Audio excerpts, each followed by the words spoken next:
on the previous video.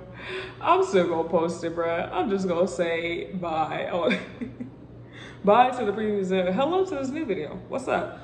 Am I the a-hole for not making any effort to increase my child support payments after coming into some money?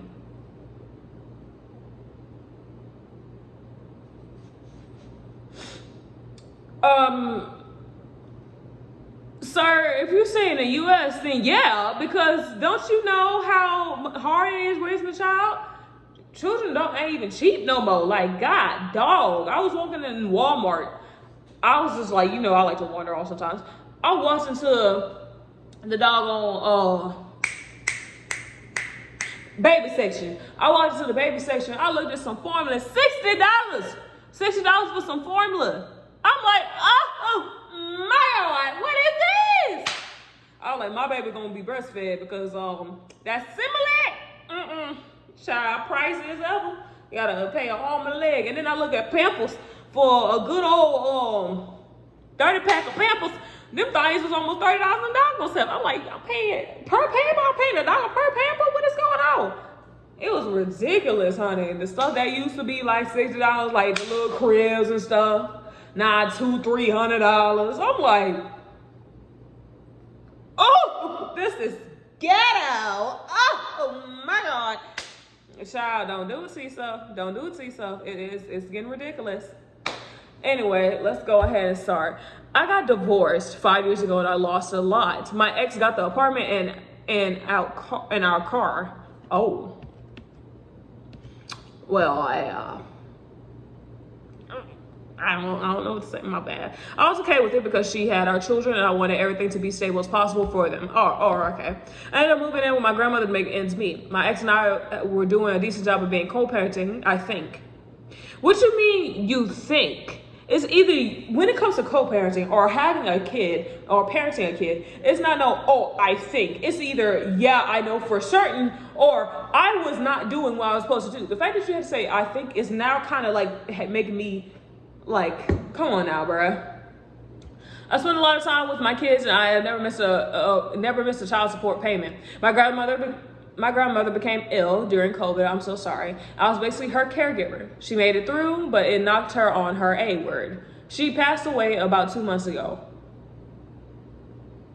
I'm so sorry, lovely. I send you my condolences.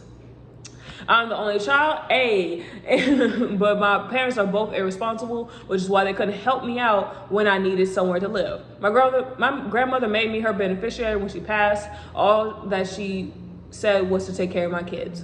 I sold her house after I gave everyone their bequests. I took the money and then the rest of the estate, I bought myself a house and a car. Her house was old and not in a great neighborhood for kids. I also put money into my children's education fund. All right.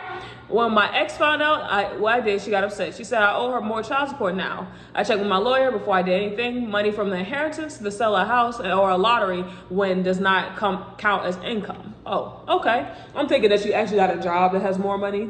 So I take back what I said. I was in the wrong for that. If I had invested the money instead, then the interest will count as income. She thinks I intentionally screwed her over. How? Like, you planning for your grandma to die? Like, who does that? Oh yeah, like I'm high-key planning my granny to die so I can go ahead and get that inheritance. Ain't nobody doing that. Well, when I watch Belisario, then I can't really say that ain't nobody doing that because people be doing that.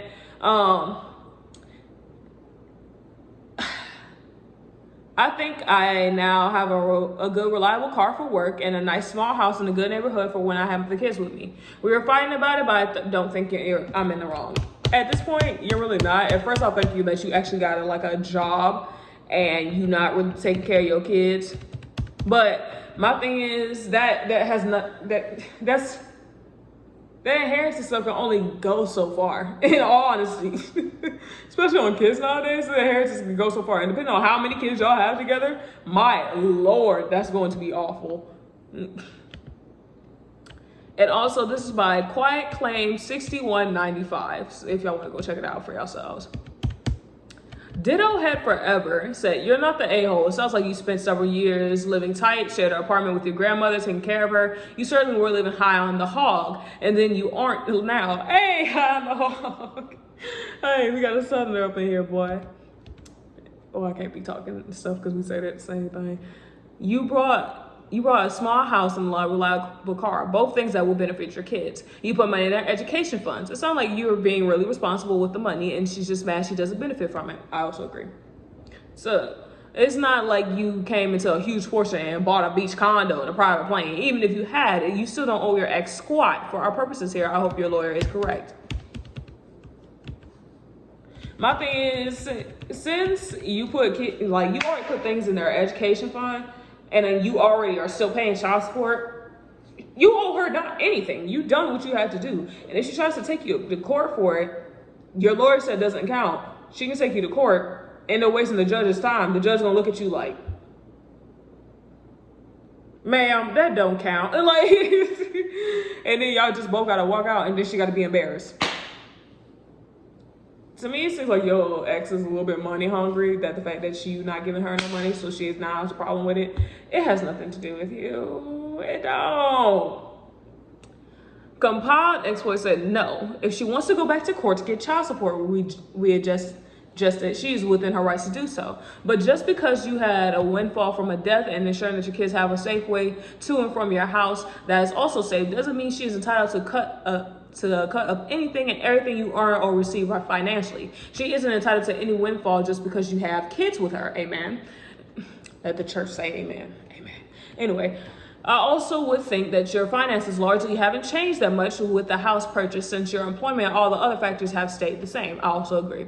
So over time, the amount of money you are making in proportion to child support is still accurate, not the a-hole. P.S. It's none of her business what happens to your side of the family, especially financially. Who let the cat out of the bag? Next time, make sure she doesn't find out. Oh, he said nobody told her, but she had to know I moved and that I had a newish car. Oh, okay. And last one by Allure I.U.S. Dannon. I don't know what type of thing it is. And also the previous comments, I already read that. Compile exploit, my bad, my brain. Not the a-hole. This is from Allure. Sorry, not sorry, but your ex is just mad she isn't getting money, not your kids. And that is on period. Ignorance of the law is no excuse. You talk to a lawyer, everything is on the up and up. So she's gonna have to suck it up and stop being jealous. Suck it up, buttercup. You have a right to have a nice home and a car, especially for your kids. I also agree. My thing is, like, that's no longer what she's entitled to. That's no longer what she gets to have. Y'all are not together. You only have children together. It makes no sense whatsoever of why she's over here getting upset. I would be happy for you, because for you to deal with a death in the family, I'm pretty sure you told her that you need a minute right now because you had to live with your grandmother, and also the fact that he probably couldn't have the kids as much because of the house he stayed in. I would be happy that you actually got a place where you could stay stably and that you could maintain and that is actually safe for our kids. I wouldn't be tripping. People, man, people crazy. Anyway, go ahead and like, comment, subscribe. Let me know how you feel about today's video, and also comment down how you feel down below in the comment section, because my thing is, first I was just like, yeah, you the a-hole, because I thought he actually got a higher paying job and that he just was trying to hold back the money. But other than that, bruh, you did the thing. Do what you had to do. Do what's best for your kids. You did right by your kids, and you still gonna do right by your kids. So I'll give you a thumbs up for that, and a good hug and a pat on the back. Matter of fact, give this man a round of applause for being an amazing dad, because there's not that many people out there. Anyway, but y'all let me know how y'all feel about this in the comments. And love, peace, and hair grease, y'all.